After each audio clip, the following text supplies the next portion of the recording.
Eu sou Sócio Marquezine, vice-presidente do Instituto Global ESG, advogado, e estou aqui hoje vou primeiro me autodescrever.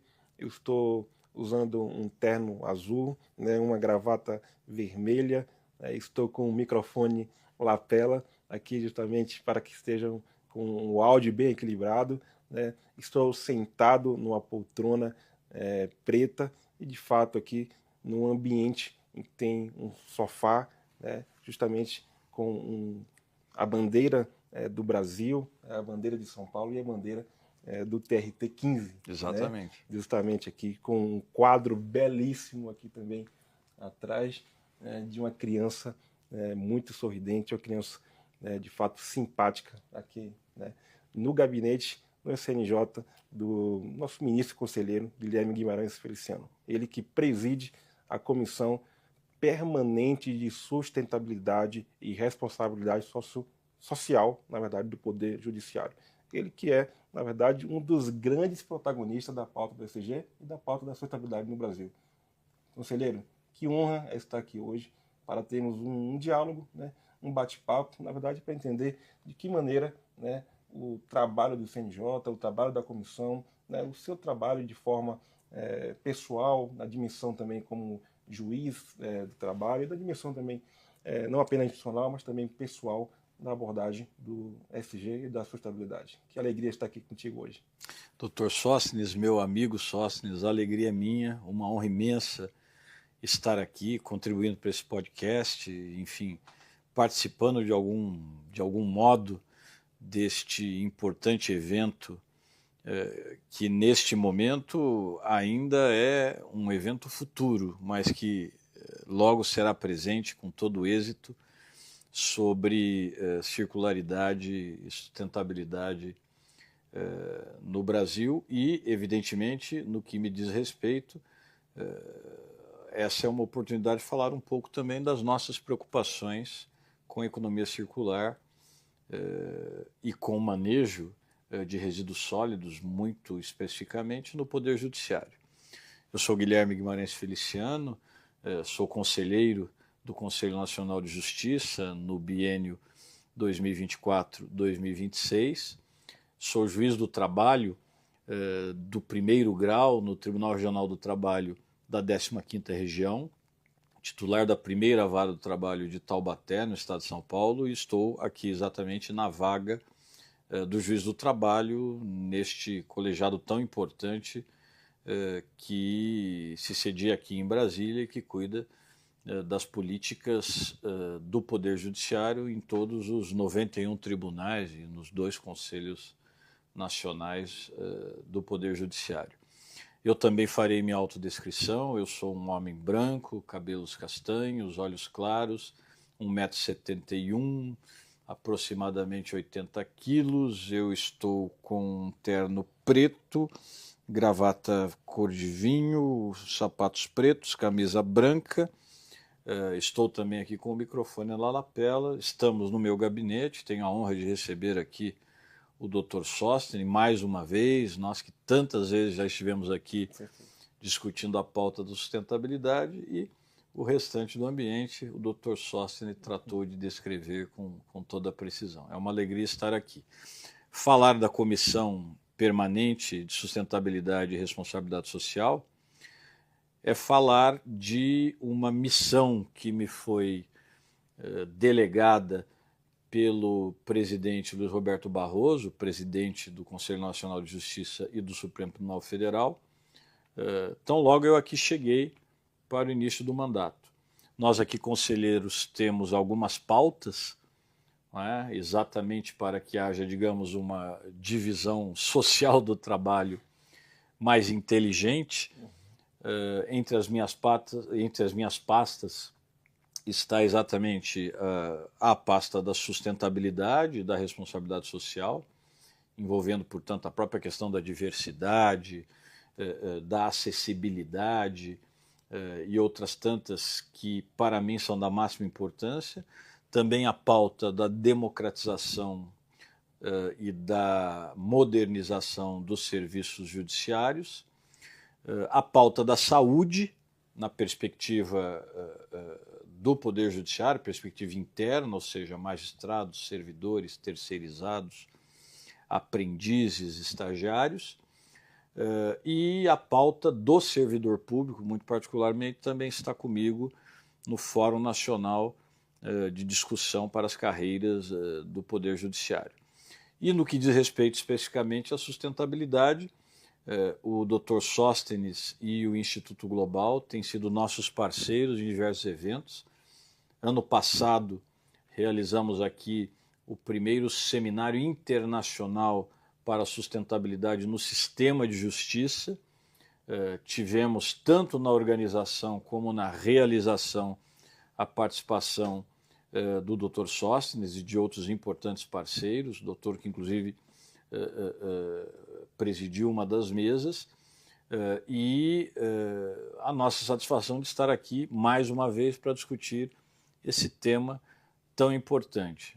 Apenas para iniciar, Sóstenes, com esta referência, talvez quem nos assista possa pensar, bom, mas o que é que o Judiciário tem a contribuir com o tema da sustentabilidade? Afinal, talvez faça sentido cogitar do papel das empresas, da iniciativa privada, na questão da emissão dos gases de efeito estufa. Talvez faça sentido pensar nos hábitos das pessoas em relação à reciclagem, aos próprios resíduos, então nos próprios hábitos domésticos, não é? na própria utilização de coleta seletiva.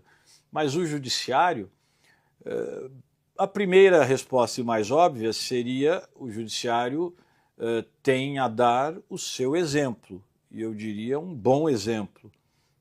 O Judiciário não tem uma tarefa simples, porque, como eu falava antes, estamos tratando de 91 tribunais e 2 conselhos, o Conselho Superior da Justiça do Trabalho e o Conselho da Justiça Federal, todos eles sob a alçada do Conselho Nacional de Justiça, afora o Supremo Tribunal Federal, que este aí não está sob o guarda-chuva do CNJ, mas também tem um papel a cumprir. E todo este continente chamado Poder Judiciário tem muito a contribuir e está contribuindo com a questão da sustentabilidade. Para falar apenas do CNJ, esta preocupação não é de hoje. A política nacional de sustentabilidade para o Poder Judiciário, como atualmente é praticada, deita raízes na resolução número 400, mas antes disso já tínhamos outras normativas que exatamente seguiam nessa direção, e mais recentemente, em novembro do ano passado, inclusive com o meu voto, eu já estava aqui como conselheiro, nós aprovamos a resolução 594 já foi um grande legado, já. Do Conselho Nacional de Justiça. Eu posso dizer, uma das meninas dos olhos do ministro Barroso, ele fez muita questão e trabalhou muito entusiasticamente para que esta resolução fosse aprovada com celeridade, e esta resolução traz, Sóstenes, um objetivo, eu diria, dos mais ambiciosos. Eu tenho sempre dito, quando falo disto, que talvez de todas as iniciativas do ministro Barroso na presidência do CNJ, essa tenha sido uma das mais ambiciosas, porque com prazos, inclusive, mais justos do que os próprios prazos que viriam, por exemplo, depois, em dezembro do ano passado, quando é finalmente aprovado no Congresso Nacional a Lei Nacional para o Mercado de Crédito de Carbono, que tem lá os seus prazos na perspectiva de uma compensação adequada nos diversos segmentos da economia brasileira, enfim, da sociedade. No caso da Resolução 594, volto a dizer, os nossos prazos são ainda mais justos, porque a ideia, e este é o compromisso, e isto é normativo para o Poder Judiciário, é que até 2030 todos os tribunais do país estejam neutros em emissão de carbonos. Ou por redução das emissões ou por compensação das emissões, inclusive recorrendo-se o caso ao mercado de crédito de carbonos para esta compensação. Então, uma resolução inovadora, além do seu tempo, e ambiciosa. E aí o que eu ia lhe dizer, bom, então este é o papel do judiciário, convencer pelo exemplo. Este é um deles, né? Como nós sempre gostamos de dizer, a fala convence, mas o exemplo arrasta. E o judiciário está dando o seu exemplo. Mas mais do que isso, e era esse o ponto que eu queria mais enfatizar, doutor Sóstenes, o Poder Judiciário, se não olhar com cuidado as suas próprias atividades, ele pode ser um grande agente poluidor, ele pode impactar terrivelmente o meio ambiente. Basta dizer que destes 91 tribunais, apenas um deles, certo que o maior do país, mas ainda assim, apenas um desses 91 tribunais, que é o Tribunal de Justiça do Estado de São Paulo, tem um orçamento aprovado pela Assembleia Legislativa do Estado de São Paulo para este ano de 2025 de aproximadamente 18 bilhões de reais. 18 bilhões de reais, o orçamento anual. É mais do que o estado de Sergipe. Impacto gigantesco. É mais do que 4 ou 5 unidades da federação. Portanto, apenas por isso, podemos perceber o quanto um único tribunal poderia impactar negativamente o meio ambiente em termos de consumo de energia, em termos de saneamento, em termos de resíduos sólidos, em termos de emissão de gás de efeito estufa. E, portanto, ter esse olhar para dentro é também produzir um efeito muito positivo para o meio ambiente e para a sustentabilidade de um modo geral. Nós estamos cientes disso e estamos trabalhando para isto, inclusive com excelentes parcerias como a do meu querido Dr. Sóstenes, que está aqui conosco. E o que é que o senhor diria, conselheiro, que são à frente da comissão e desse impacto do Poder Judiciário, 91 tribunais, enfim, que são os grandes desafios que o senhor tem enfrentado no dia a dia, né? É de fato uma pauta que digamos, eu não diria que é a pauta do momento, é a pauta necessária, mas de fato, o que o senhor diria que são desafios que estão sendo enfrentados e que talvez sejam necessários um arranjo interinstitucional, um arranjo com os demais poderes, de fato, para eventual amarra institucional, para que possamos auxiliar? O senhor diria que são desafios a serem enfrentados no porvir? Eu apresentaria 3, assim de chofre, diante da sua pergunta. O primeiro e mais óbvio é o desafio da conscientização. E eu digo, como eu antecipava, neste olhar para dentro, ou seja, a conscientização do magistrado, do servidor, do terceirizado, enfim, de todos aqueles que compõem, digamos, a população judiciária. Porque o fato é que nós, Sóstenes, nos acostumamos, especialmente as pessoas da nossa geração, com um mundo que parecia estar à nossa disposição e pronto para nos servir de acordo com a nossa necessidade e mais, de acordo com o nosso capricho. E tudo seria uma questão de pecúnia, de dinheiro. Quem tivesse dinheiro poderia consumir e consumir o quanto quisesse, e inclusive consumir de modo a desperdiçar. Hoje, com a mentalidade e os elementos que nós temos e o que a ciência já nos legou mais recentemente, por exemplo, com relação ao próprio efeito estufa, ao aquecimento global, e temos visto resultados concretos disso, né? Resultados cataclismáticos. Basta ver o que houve com o Rio Grande do Sul no ano passado, o que estamos vivendo com os tantos incêndios em diversas biotas, inclusive no país, né, e também fora dele, em vários estados do mundo, né, na Europa, nos Estados Unidos. Tudo isto revela que nós não podemos consumir e poluir indiscriminadamente e sem nenhuma consciência.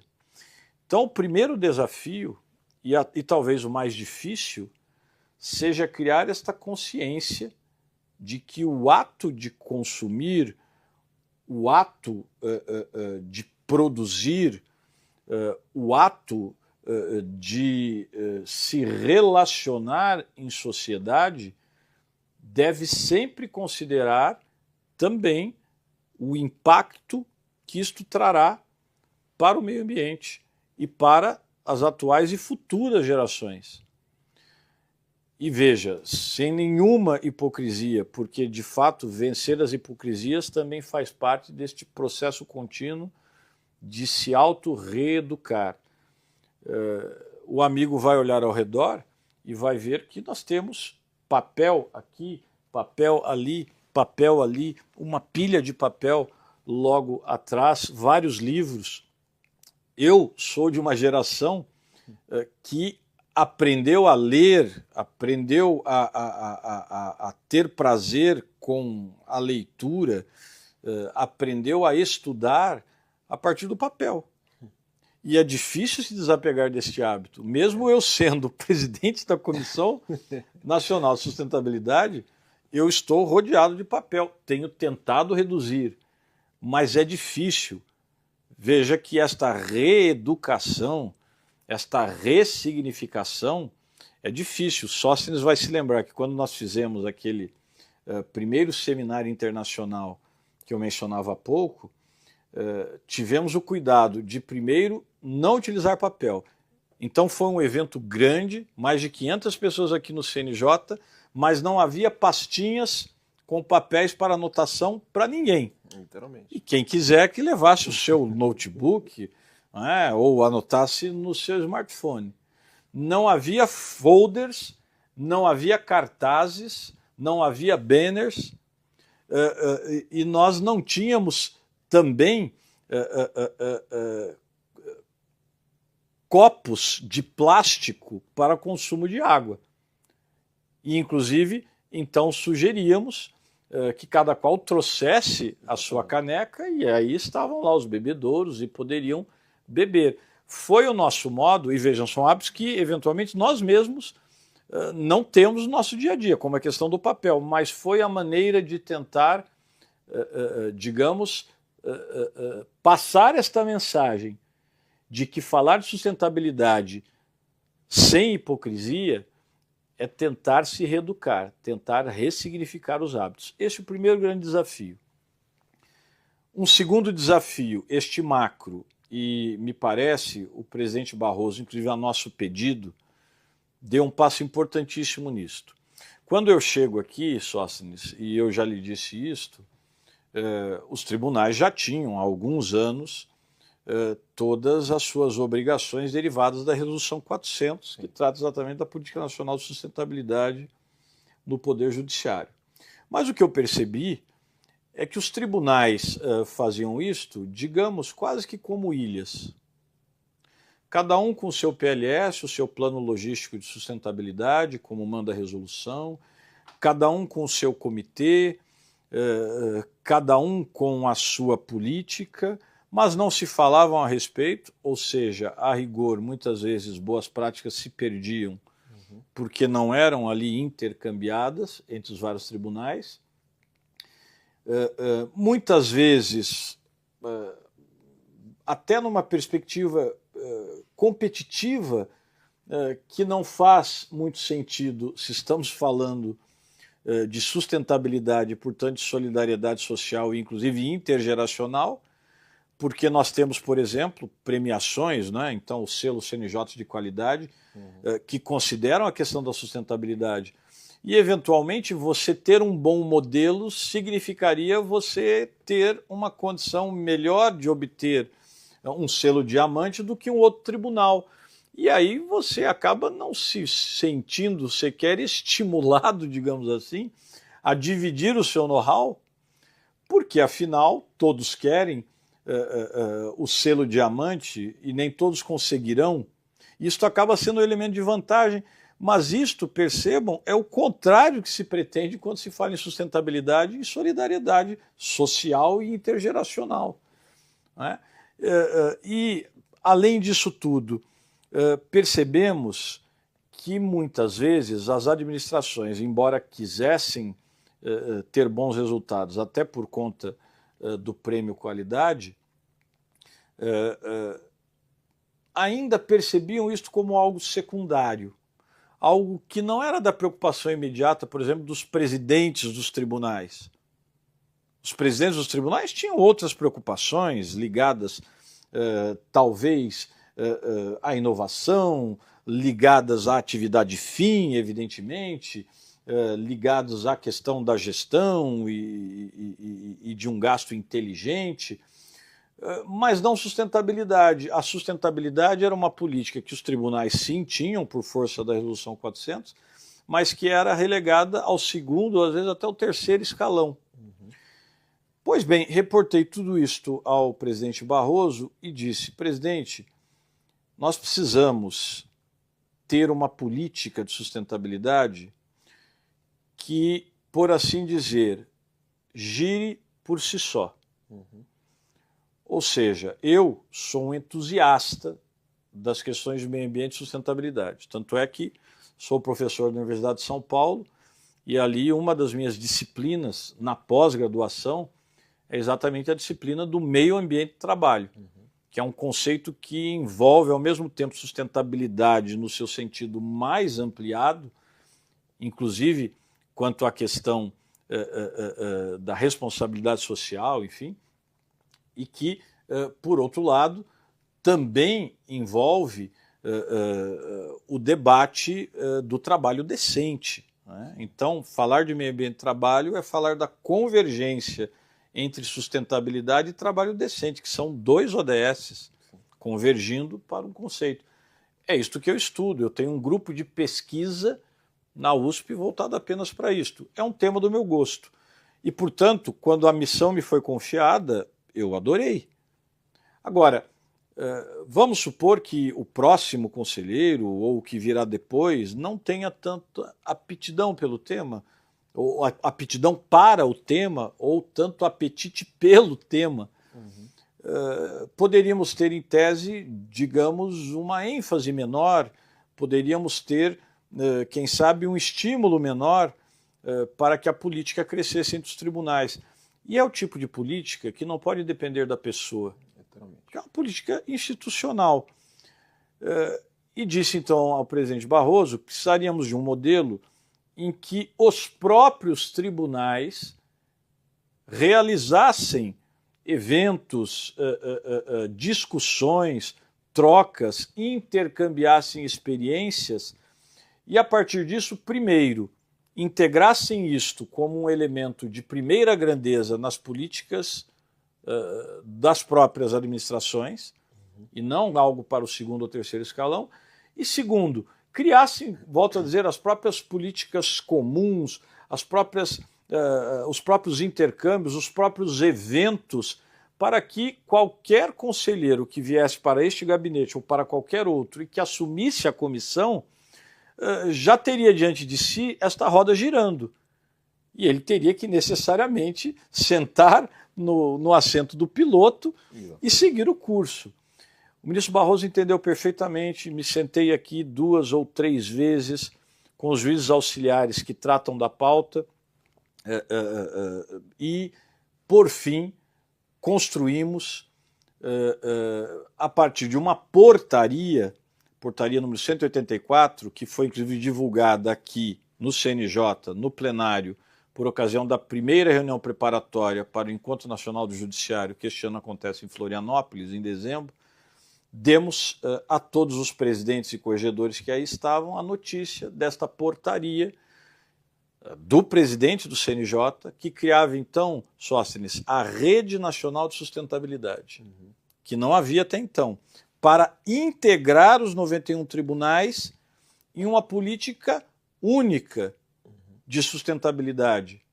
E isto a partir de um comitê gestor nacional, que nós estamos terminando de compor, e eu já disse ao amigo a boa nova, mas oportunamente daremos a devida publicidade, mas o Dr. Sóstenes terá provavelmente um papel importante aqui.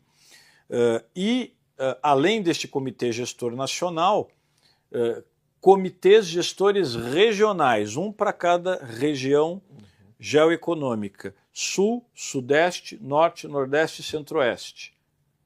Estes 5 realizando políticas regionais de sustentabilidade e integrando todos os tribunais, tribunais federais, tribunais do trabalho, tribunais estaduais, tribunais eleitorais, tribunais militares dessas regiões geoeconômicas. E criamos ainda, ao mesmo ensejo, nesta portaria, as Semanas Nacionais de Sustentabilidade, que devem exatamente fomentar estas políticas, esses intercâmbios, nas respectivas regiões. E aí já temos, Sóstenes sabe disso, porque inclusive anunciei isto por ocasião de um evento do Instituto Global. Já temos para o mês de outubro, nos dias 16 e 17 de outubro, portanto, com sede no Tribunal Regional do Trabalho da Paraíba, TRT 13, em João Pessoa, a primeira Semana Nacional de Sustentabilidade da região Nordeste, com todos os tribunais do Nordeste trabalhando juntos para isto, e aí todos os tribunais do país são convidados para participar, e até mesmo a sociedade civil, a iniciativa privada, vamos ter audiência pública, todos chamados a apresentar suas boas práticas e a trocar ideias, como se fosse um gigantesco brainstorm para termos cada vez mais alternativas de sustentabilidade para os tribunais e para toda a sociedade organizada. E depois, em novembro, nos dias 5 e 6 de novembro, vamos ter a segunda Semana Nacional de Sustentabilidade, que também já está em franca construção, agora da região Sudeste, com sede no estado de São Paulo, na cidade de Campinas, no meu tribunal, o Tribunal Regional do Trabalho da 15ª Região, né? Sendo que quem está na coordenação bienal, os comitês regionais têm coordenações bienais. Quem está na coordenação bienal do Sudeste é o TRT da 2ª Região de São Paulo, que está organizando com o TRT da 15ª Região para todos os tribunais da região Sudeste esta segunda Semana Nacional de Sustentabilidade. Né? E no Nordeste, quem está à frente e também cedia o evento é o TRT da 13ª Região. Né?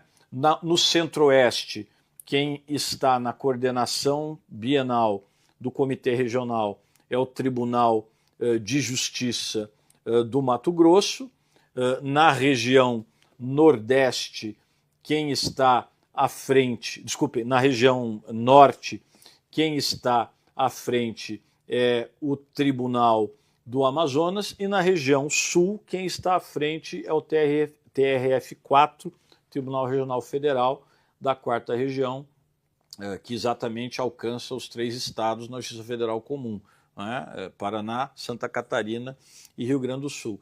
E teremos, então, este ano já as 2 primeiras semanas nacionais, e ano que vem as outras 3 para fechar apenas esse primeiro ciclo. Então veja, volto a dizer, o conselheiro que vier já chegará com esta roda girando e os eventos acontecerão. Isto foi uma conquista que nós devemos ao ministro Barroso, que teve sensibilidade de perceber essa necessidade. Uma pauta conjuntural. Exatamente. Pauta conjuntural. Isto, então, um macro desafio, que era integrar os tribunais em uma política única e fazer com que percebessem que a política é prioritária, não de terceiro escalão. Isso estamos fazendo, acho que estamos vencendo este obstáculo. E o terceiro obstáculo, que este é universal, não é? A questão da inovação. Boas soluções de sustentabilidade pressupõem iniciativas arrojadas de inovação. Até porque muitas vezes o que é sustentável encarece. Né? Se eu penso em papel reciclado, o preço tende a ser maior que do papel comum. Se eu penso em substituição de parte da matriz energética de uma unidade, por exemplo, temos estimulado muito usinas fotovoltaicas para que os tribunais se tornem autossuficientes na produção de energia elétrica. Um dos eixos, inclusive, da campanha. Um dos itens da campanha, do nosso pacto pela sustentabilidade no Poder Judiciário. Exato. Exatamente. E, para além disto, muitos tribunais, inclusive, já estão em vias de começar a devolver energia, portanto, ter rendimento com isto. Né? Mas isto exige dinheiro, investimento que, às vezes, os tribunais não têm para fazer pelo seu orçamento curto. Então, precisamos de soluções inovadoras. Reciclagem de resíduos sólidos, vamos falar disso, quem sabe, daqui a pouco. Sim. Por que não pensar em sociedades cooperativas? Enfim, soluções inteligentes. E veja, nem tudo que é inovação precisa de tecnologia da informação. Que a gente pensa em inovação, pensa em inteligência artificial. Também é um caminho importante de inovação, mas não é o único. Às vezes você tem uma solução simples, né, que vai inovar. Então, o terceiro desafio, aliar sustentabilidade com inovação. Falei muito, mas passei aí o que eu acho que são os 3 grandes desafios. Com toda certeza.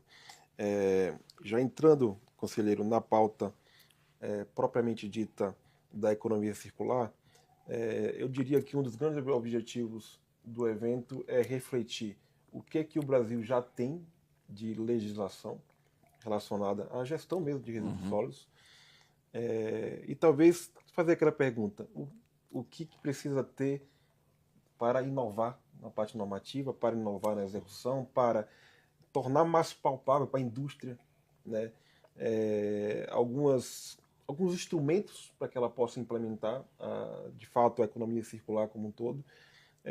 E agora que o Congresso está discutindo justamente a transformação do Plano Nacional da Economia Circular em política, de fato, nacional de economia circular para se transformar em lei, né, é uma das políticas que o Congresso se comprometeu, até mesmo no Pacto de Estado pela Transformação Ecológica, que é o embrião também do Pacto Nacional do Sistema de Justiça. Sim, sim. Né? Algumas pautas, na verdade, os 3 poderes definiram. Não é se, é quando. E esse quando, eu diria que a política também de economia circular, é uma das pautas que o Congresso Nacional está trabalhando pré-COP. Né? Então, eu diria, de fato, o que de fato o Conselho Nacional de Justiça poderia contribuir com relação a isso. Na verdade, não é o que poderia contribuir, o que já está fazendo com relação a essa transformação do Plano Nacional de Resíduos Sólidos para a Política Nacional de Economia Circular. E aí eu quero dizer também aqui a hierarquia que a lei já traz com relação à gestão de resíduos sólidos. Primeiro fala, antes de reduzir, nós temos que evitar gerar. Exatamente. Antes de reutilizar, nós temos que reduzir. Antes de reciclar, reutilizar. Né? E, de fato, antes de tratar, reciclar. Então, foi feita uma hierarquia. Perfeito. Evitar gerar, reduzir, reutilizar, reciclar, tratar e só, ao final, rejeitos. Né?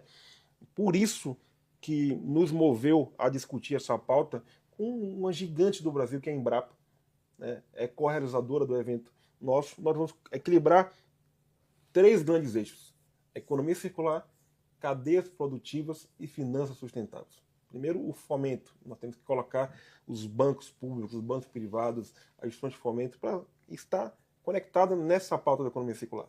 Né? E cadeias produtivas sustentáveis. Não tem como discutir isso sem colocar a Embrapa, né, no contexto, sem colocar a Embrapa na mesa. Essa aqui é a grande... O desenvolvimento econômico do Brasil perpassa em boa medida pela Embrapa.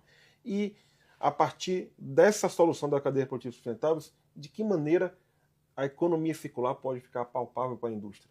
De que maneira ela vai ter incentivos? De que maneira ela vai equilibrar isso no seu dia a dia? Então, um dos eixos que nós vamos lançar no evento, e aí já dando um spoiler aqui, nós vamos lançar uma campanha relacionada à economia circular.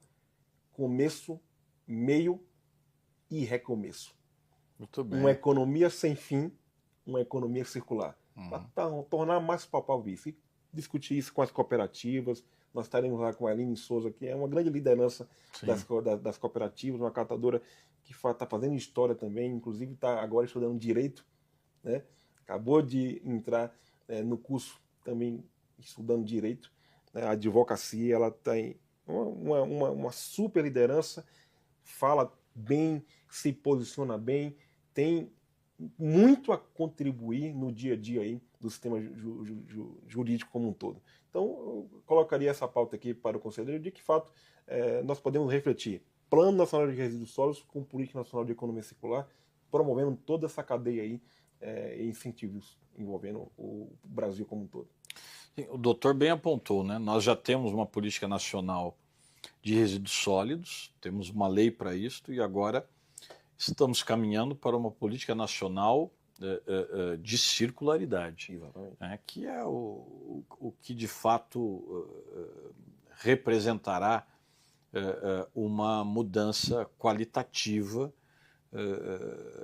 nesta fronteira que nós temos entre um tempo no qual, e aí eu volto àquela nossa conversa anterior, parecia que o mundo estava à nossa disposição, era o nosso quintal, e por conta disto tivemos cada vez mais, especialmente a partir da segunda metade do século XX, cidades, especialmente as grandes cidades, convivendo com lixões, né? Porque bastava rejeitar. Consumo e rejeito, né?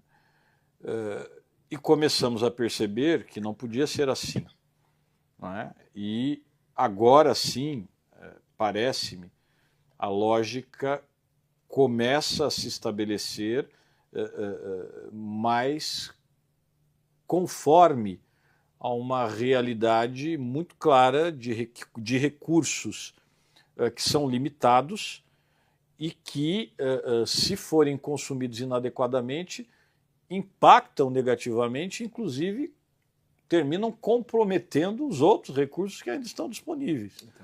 Né? Então, a ideia do não gerar em gerando, não é? Compensar, reutilizar, reciclar e, no limite, tratar, é a lógica que também está movendo o judiciário desde a resolução 400. Não com esta hierarquia claramente descrita no texto, porque a resolução é um pouco mais antiga, mas me parece que esta lógica está lá. Não é? Antes, então ali temos um capítulo reservado exatamente... a lei é de 2010. Exatamente. Talvez a resolução era de 2000 a resolução um pouco depois. A resolução já é desta década. 2014, se não me engano. Exatamente. Vamos ver aqui, já tiramos a dúvida. Mas o fato é que, embora esta resolução não diga textualmente desta hierarquia, né, de tratamentos, na resolução 400 é 16 de junho de 2021. Institui a política de sustentabilidade do Poder Judiciário.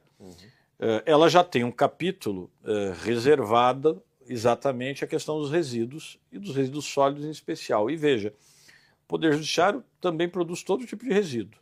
Resíduo orgânico, né, resíduos propriamente recicláveis, até resíduos próprios, por exemplo, de serviços médicos. Porque há unidades em que se pratica a medicina, ainda que não sejam, enfim, unidades cirúrgicas, etc., mas no qual se consomem materiais, inclusive de natureza médica, que podem ser infecto-contagiosos. E aí vem uma discussão que até recentemente eu discuti aqui em Brasília em um evento sobre circularidade, no qual eu fui representando o CNJ. É possível pensar circularidade quando eu trato de resíduos em serviços médicos? Sim, é possível, com as devidas cautelas, e a depender do tipo de resíduo.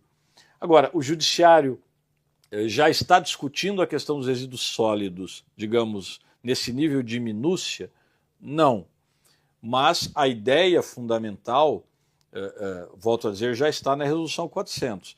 Então, em primeiro lugar, na medida do possível, não produzir o resíduo.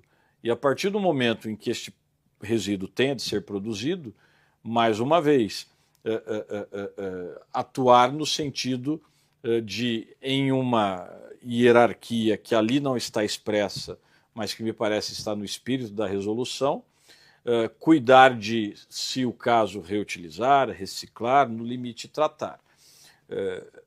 Nesse particular, inclusive em relação às cadeias, e aqui vou falar sobretudo das cadeias de serviço, a Resolução 400 também fala das contratações sustentáveis, que têm sido praticadas pelos tribunais, em alguns deles, digamos, com uma abrangência e uma eficiência maior, em outros com uma abrangência ou uma eficiência menor, mas têm sido praticadas.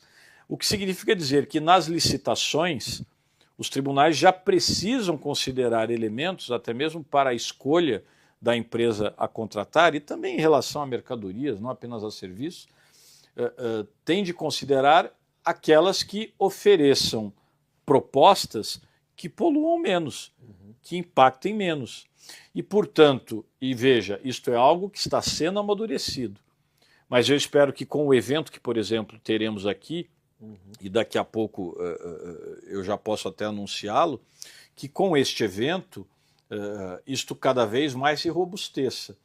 Os tribunais passem a preferir empresas que forneçam serviços ou mercadorias numa perspectiva de circularidade. Então, empresas que, por exemplo, recolham os resíduos que redundarem do que forneceram, seja em termos de produtos ou em termos de serviços. Ou que, de alguma maneira, ou com alguma tecnologia, ofereçam serviços e mercadorias que, ao final, representem um volume menor de resíduos. Isto precisa ser levado em consideração. E volto a dizer, isto está no espírito da Resolução 400, quando nós pensamos em contratações sustentáveis, o que é um dever dos tribunais por força da Resolução 400. E aí, como eu dizia, em relação a esse aspecto especificamente, eu quero até aproveitar o ensejo deste evento importante. Eu dizia ao Dr. Sóstenes, que gentilmente me convidou para estar ali presente, né, com os ministros do TCU, enfim, com todas as ilustres autoridades que lá estarão. Eu gostaria muito de estar presente, havia até antecipado que estaria, mas aqui as pautas do Conselho Nacional de Justiça muitas vezes não me permitem fazer tudo que eu desejo. Exatamente. Então eu terei de estar no Centro-Oeste, também em uma pauta de sustentabilidade, mas em um dos tribunais, dentro das missões que me competem aqui, porque, afinal, eu preciso prioritariamente olhar para os tribunais, é para isso que eu estou aqui. E, em razão disso, não me será possível ir pessoalmente. Disse ao Dr. Sóstenes que um próximo convite, porque esse já será o segundo, e um terceiro convite, de qualquer maneira, estarei presente fisicamente. Mas, desta vez, mesmo não estando, faço questão de aproveitar o ensejo e convidá-los todas e todos para uma audiência pública que nós vamos realizar aqui em Brasília, aqui no CNJ, exatamente 6 de outubro, me parece, sobre circularidade, né, ou sobre, enfim, manejo de resíduos sólidos, no dia 6 ou 8? 8, no dia 8 de outubro de 2025, que é uma quarta-feira, a partir das 14 horas. Este evento, que na verdade é um evento científico-acadêmico, que termina com uma audiência pública. E o edital da audiência pública já está disponível para quem quiser, basta ver o sítio do Conselho Nacional de Justiça na internet. Este evento, que começa às 14 horas, eu dizia, acontece aqui no plenário do CNJ. Ele se chama Crise Climática, Poder Judiciário, Sustentabilidade e Resíduos Sólidos. vamos ter aqui USP, Unicamp, vamos ter, evidentemente, os tribunais apresentando as suas boas práticas, vamos ter especialistas importantes que estão sendo convidados e estão aceitando o nosso convite, e ao final, como eu dizia, o edital já está aberto, vamos ter uma mostra de boas práticas envolvendo todos os que quiserem trazer estas suas boas práticas. Os próprios tribunais, como eu dizia, mas também a iniciativa privada, empresas que queiram apresentar suas boas práticas especificamente quanto a manejo de resíduos sólidos, especialmente na perspectiva da circularidade, da economia circular. Terão o seu espaço. Sóstenes vai se lembrar que, por ocasião do primeiro seminário internacional ano passado, tivemos aqui duas grandes empresas do setor privado que trouxeram mais de 200 contribuições em geral, e duas empresas multinacionais que trouxeram aqui os seus bons exemplos. E é claro, o terceiro setor. Queremos saber também o que o terceiro setor está fazendo a respeito. A nossa estimativa é que o número de inscritos equivalha ao que tivemos no ano passado, ou talvez até ultrapasse. Aí, obviamente, teremos que fazer uma solução, teremos que fazer, sim, uma solução, e a solução será a seleção. Teremos de selecionar algumas práticas mais, digamos, emblemáticas, e especialmente por setor, para que não se repitam ideias similares, mas todas terão a possibilidade de publicação no sítio do CNJ. E vão ter ali um tempo para exposição, que também não será um tempo muito longo. Mas inscrevam-se. Esse edital já está circulando. Quem por acaso não o encontrar pode entrar em contato aqui com o meu gabinete, o gabinete do Juiz do Trabalho, no CNJ. Quem vier aqui fica no terceiro andar do Bloco E. Então basta que venham aqui ou que nos enviem um e-mail e nós enviaremos esse edital. Ainda há prazo, ainda podem se inscrever, e aí virão aqui e apresentarão, pode ser online também, se eventualmente estiverem distantes e não tiverem como se deslocar, e poderão apresentar as suas boas práticas dentro deste limite, que é o limite de espaço-tempo que nós vamos ter para as apresentações. Mas venham. E a ideia, Dr. Sóstenes, no final, inclusive, é discutir como nós podemos melhorar a política de manejo de resíduos sólidos no judiciário. Como eu disse, esta lógica que agora está cada vez mais presente na Estratégia Nacional de Economia Circular, ela de alguma forma já está implícita na Resolução 400, mas temos que torná-la, quem sabe, explícita. E de algumas maneiras, e mais do que isto, dentro da lógica própria da sustentabilidade, e a Resolução 400 diz, sustentabilidade não é apenas esperar dos tribunais e exigir dos tribunais uma ação ambientalmente correta, na perspectiva do meio ambiente natural, porque isso é importante, mas para além disto, ações que sejam eficientes e transparentes do ponto de vista da gestão. Ações que sejam culturalmente diversas e ações que sejam socialmente inclusivas. E eu pegaria esse gancho, conselheiro, para, na verdade, destacar os dois eixos da comissão. Nós estamos falando da Comissão Permanente de Sustentabilidade e Responsabilidade Social. Que é o S do ISG. Exatamente. Um dos reclames que nós estávamos conversando, e se eu tenho uma sensibilidade muito grande, é, de fato, as milhões de famílias que estão envolvidas no ecossistema dos catadores. É esse o ponto.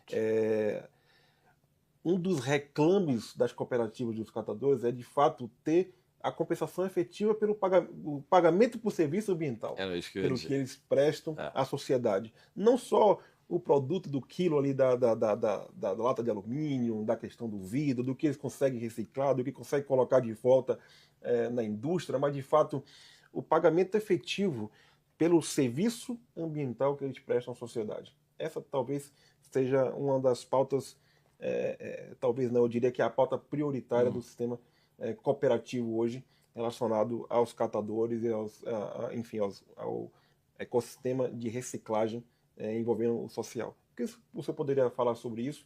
E eu vi, né, que, na verdade, esse também será um dos pilares da audiência pública.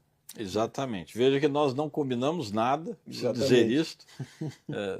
Dr. Sóstenes, muito gentilmente, está aqui já há algumas horas. Infelizmente, eu tive uma série de compromissos aqui que acabaram se acumulando, não tivemos tempo de conversar antes. Então, tudo que vocês estão vendo aqui é de bate-pronto, é pinga-fogo. Mas o Dr. Sóstenes já antecipou o que eu ia dizer, que é exatamente isto. Os tribunais, e aí nem todos, mas têm tido dentro dessa visão maior de sustentabilidade uma sensibilidade, e eu diria especialmente os tribunais trabalhistas, mas outros também, uma sensibilidade com o S, com o social. Então, ao mesmo tempo em que eu posso, ao invés de simplesmente descartar o resíduo, encaminhá-lo para a reciclagem, ou eventualmente para um reuso externo, mas muito especialmente para a reciclagem, os tribunais, ou alguns tribunais, perceberam que podem fazer isso, inclusive, favorecendo comunidades menos abastadas, comunidades mais carentes. E isto, muito particularmente, a partir, por exemplo, da colaboração de recicladores e catadores, que geralmente se organizam ou em associações ou em cooperativas. E muitos tribunais têm feito isto. Isto é importante. Enquanto que alguns tribunais preferem contratar empresas que, por sua vez, vão se valer desse serviço. Mas qual é a grande questão? Precisamos perceber que essas populações, que estes coletivos, essas associações, estas cooperativas, eles estão prestando serviço ambiental. E, portanto, em tese, devem ser remunerados por isto, por esse serviço ambiental. E como Sóstenes disse, essa remuneração não pode ser só o material, porque, volto a dizer, eles estão colaborando, por exemplo, para um tribunal mais sustentável, estão prestando um serviço para isto. Muitas vezes, quando há esses contratos em que empresas são chamadas, são contratadas para prestar esse serviço, e então as empresas é que terminam indiretamente fazendo com que os catadores, os recicladores, organizados ou não, acabem trabalhando para o tribunal, essas empresas também não costumam remunerar. E no final das contas, este indivíduo, este coletivo que está prestando um serviço, termina se remunerando apenas com o material e com o que conseguem obter por ele. O que significa que, de algum modo, na ponta, porque vejam, eles também não têm direitos sociais garantidos, já que não são empregados de ninguém. Eles não têm, em princípio, sequer cuidados relacionados à saúde e segurança do trabalho. A questão previdenciária fica por conta absolutamente deles próprios, se quiserem de alguma forma contribuir, e geralmente não podem, não é que não querem, não podem. No final das contas, em uma das pontas, o que nós estamos vendo é trabalho precarizado, trabalho que não é decente. Literalmente. E aí eu quebro aquilo que eu dizia antes, eu não posso pensar sustentabilidade sem trabalho decente. Nenhum tribunal será sustentável se de alguma maneira estiver estimulando trabalho precário. Então, por que não pensar alguma solução normativa, inclusive, ou pelo menos alguma estratégia orçamentária ou contratual que permita que esses trabalhadores, que essas associações, que essas cooperativas obtenham uma remuneração pelo serviço ambiental? Ah, mas isto sairá dos cofres públicos? Bom, quando se contrata a empresa, isto não sai dos cofres públicos? Agora, podem-se pensar, eu falava de inovação, pode-se pensar em outras alternativas, mas o importante é que nós construamos um capítulo novo na história da gestão dos resíduos sólidos e dos resíduos em geral, não apenas dos sólidos, dos resíduos nos tribunais, que não signifique, de alguma maneira, compactuar com contextos de trabalho precário. E em que, pelo contrário, nesta corrente do bem da sustentabilidade, o tribunal seja um vetor de promoção de melhores condições sociais para esses trabalhadores, para esses catadores, para esses recicladores, como você fala bem, para esses coletores. Um catalisador dessa discussão, um catalisador dessa transformação, exatamente, dessa solução social. É o que nós esperamos. Veja, é uma audiência pública, então, digamos que tudo poderá acontecer.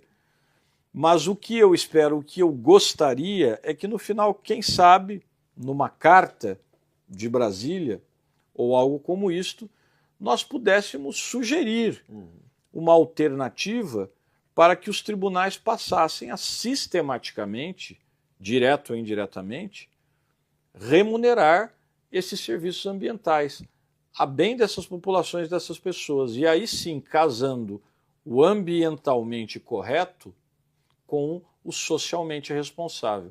É isso que nós queremos. Vamos conseguir? Espero que sim, farei tudo para isso. Conselheiro, e eu queria já seguir para os nossos arranjos finais, que você pudesse falar um pouquinho o que significa, e aí em diversas dimensões que você possa falar, o termo para si proteção intergeracional. Né? Eu rememoro que desde as primeiras agendas que nós tivemos, o senhor falou, esse termo precisa ser colocado com protagonismo. E nós discutimos uma frasezinha para tratar isso. Proteção intergeracional. Garantir que as decisões de hoje sejam sustentáveis para as gerações futuras, promovendo equidade e preservação socioambiental. Esse tema acabou virando o princípio 12 dentro dos 20 princípios norteadores do ESG para o desenvolvimento sustentável, que hoje também norteia a pauta do marco regulatório do ESG para o desenvolvimento sustentável no Congresso Nacional e, de fato, passou, a partir do protagonismo da fala do senhor, a ser uma pauta a ser trabalhada em todos os três poderes, perante também a sociedade, perante a iniciativa privada, no contexto do movimento internacional ESG na prática. Mas eu queria ouvir agora, quem sabe, publicamente, o que para si, esse termo proteção intergeracional pode refletir aí, de fato, para o Brasil. Isso se deveu, evidentemente, à gentileza,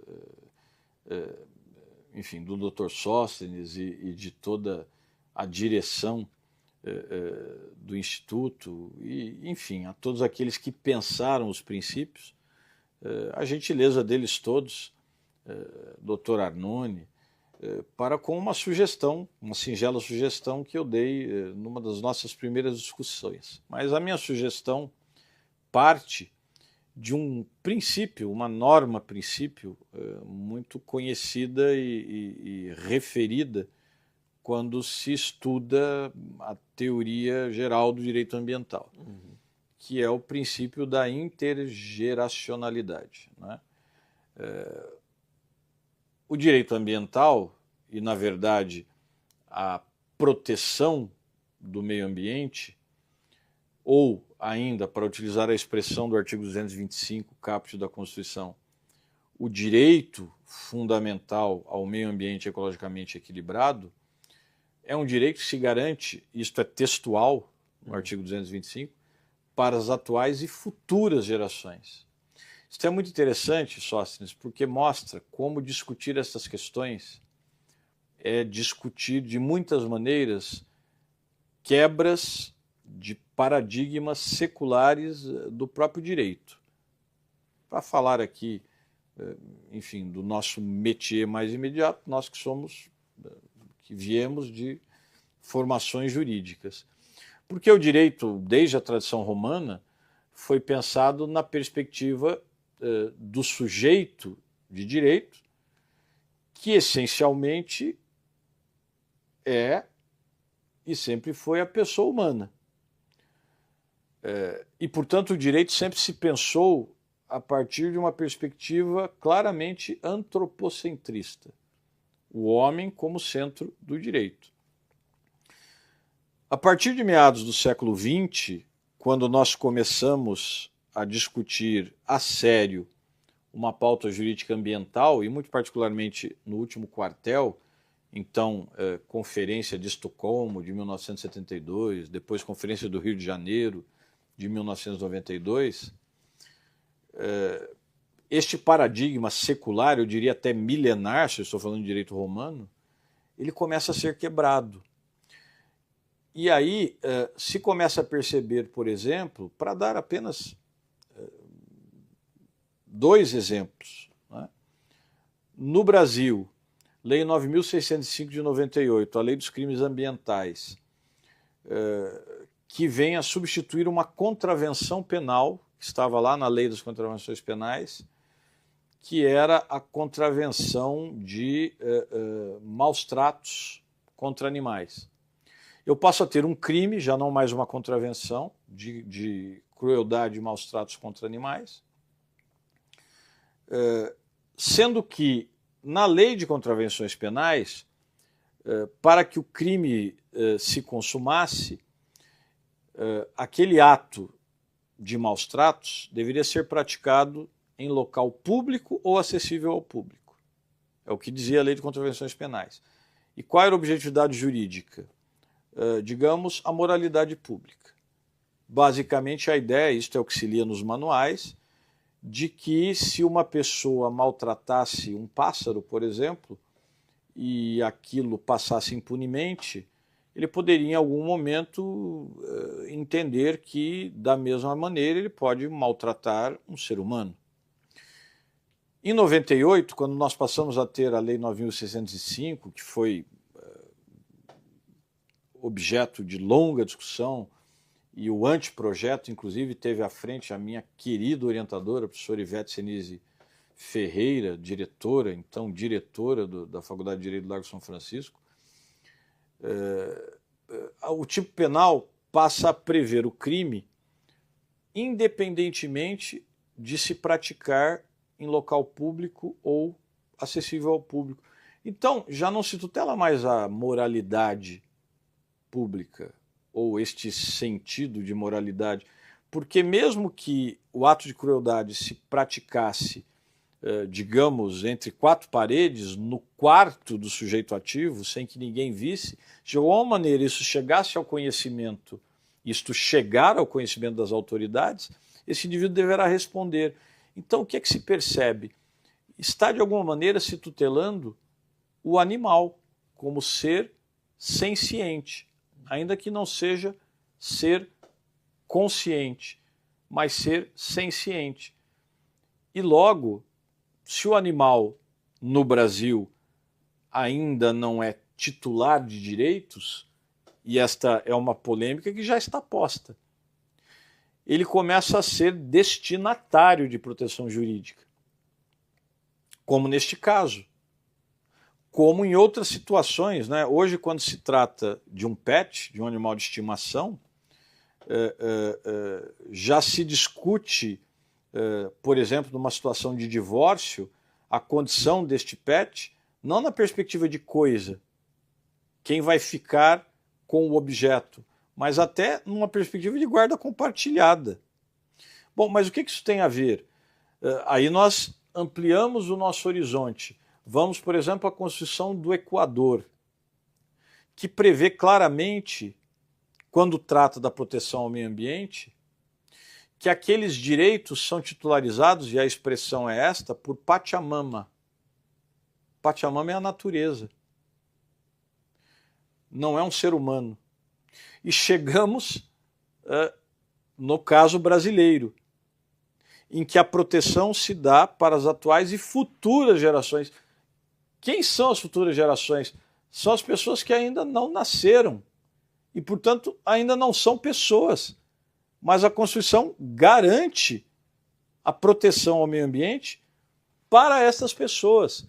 Então, como eu dizia, o direito ambiental quebra paradigmas de um direito milenarmente construído a partir de uma perspectiva antropocêntrica, porque o direito passa a ser percebido e construído em uma perspectiva ecocêntrica, com outros sujeitos que não são o ser humano, como animais, como as futuras gerações, como Pachamama.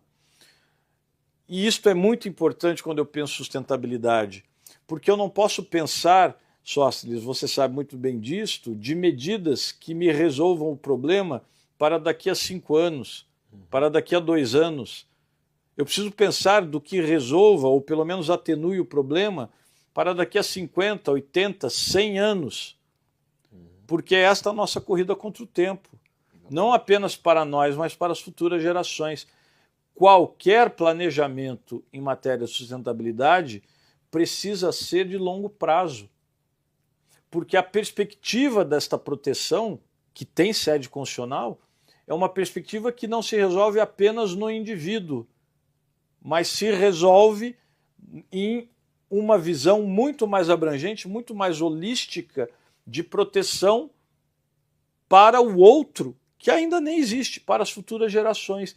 E aí nós vemos como é, me permita dizer, pequeno, mesquinho, quando um líder mundial se retira, por exemplo, de um acordo como o Acordo de Paris, dizendo que este é o momento de o seu país, de o seu estado crescer.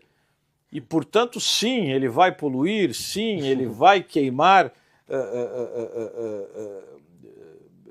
combustíveis baseados em carbono, sim, ele vai impactar o meio ambiente, porque ele ignora que no futuro quem responderá e quem sofrerá com esta escolha são os seus filhos, os seus netos, os seus bisnetos, porque este é um raciocínio que já não se resolve mais no presente. Ele precisa pensar o futuro. Sustentabilidade sem perspectiva de futuro não é sustentabilidade, é apenas retórica. E eu rememoro que o senhor pediu para tratarmos esse princípio de proteção intergeracional aplicado ao sistema de justiça, para que os juízes compreendessem que a decisão dele, independente da pauta que seja, vai impactar o futuro. Não só o momento de que garantir que as decisões de hoje, então, a pauta envolvida no sistema de justiça, sejam sustentáveis não apenas para hoje, mas para as gerações futuras. Exatamente. Essa é a grande na pauta. Perspectiva interna, portanto, e na perspectiva externa. Né? É perfeito. Quer dizer, um juiz, ao decidir uma questão que de alguma forma possa impactar o meio ambiente, não pode também só pensar o hoje. Precisa pensar o amanhã e o depois, porque os impactos virão. É pensar com uma dimensão temporal que até então nós não tínhamos. É, de novo, uma mudança, senão uma quebra paradigmática de perspectiva. É isso que a realidade nos impõe, né? Exatamente. Como dizia o romancista, a vida pede de nós coragem para isso também.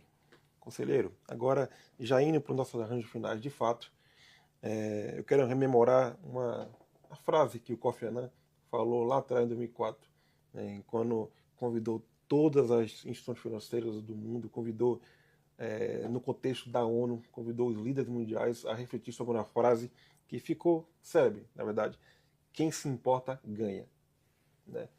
E eu queria trazer isso para uma reflexão. Se eu estivesse ali agora, olhando, e estará em algum momento, estará na COP30, estará...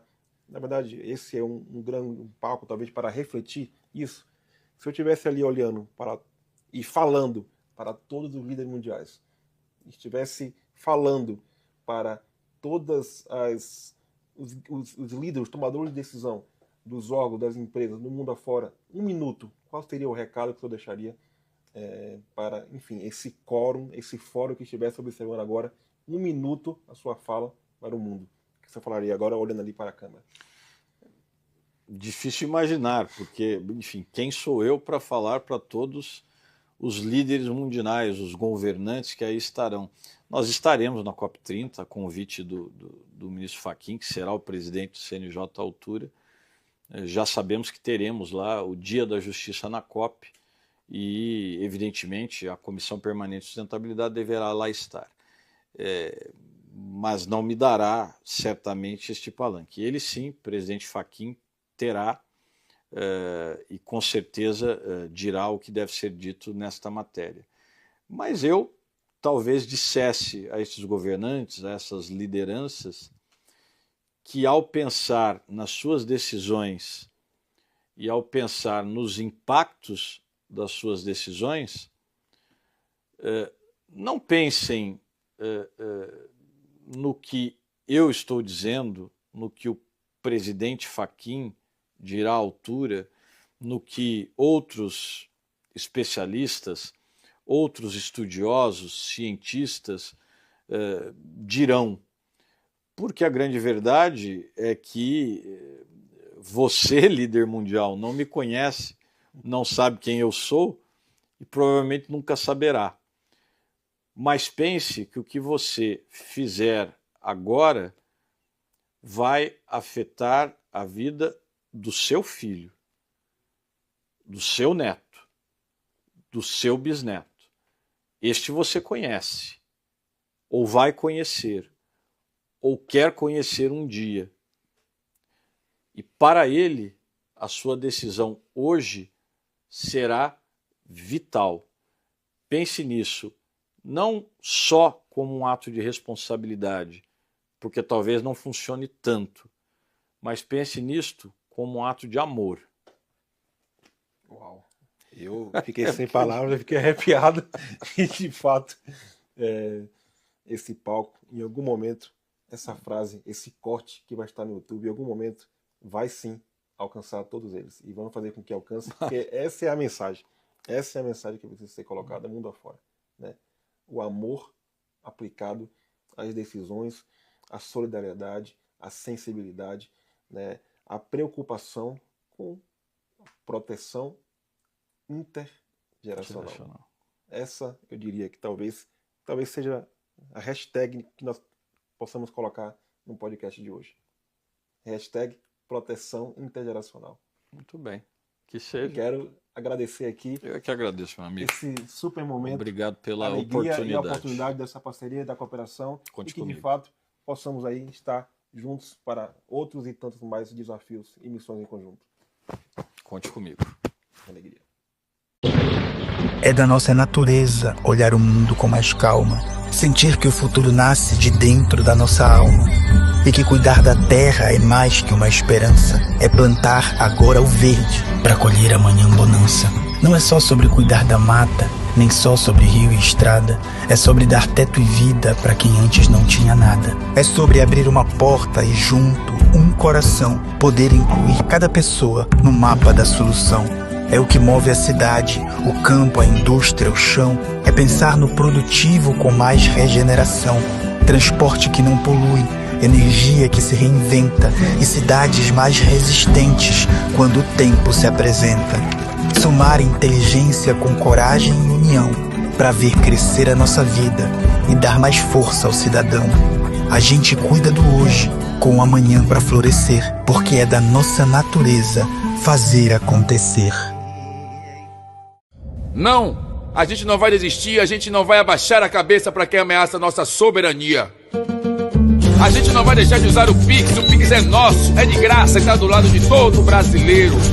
A gente não vai sossegar vendo você pagar mais impostos do que os super ricos, que pagam nada ou quase nada. A gente não vai deixar que a fome volte a assombrar. Sim, a gente vai seguir. A gente vai sim. Bota comida na mesa com Bolsa Família e o recorde de empregos. A gente vai sim. Se posicionar pela paz quando houver guerras. A gente vai sim. Garantir com pé de meia que o jovem siga na escola, faça o Enem e se torne universitário. A gente vai sim. Lutar do lado das nossas empresas que exportam e levam a força do nosso trabalho para o mundo inteiro. A gente acredita sim em um país forte e independente, um país que diz não pros privilégios e sim pra justiça social.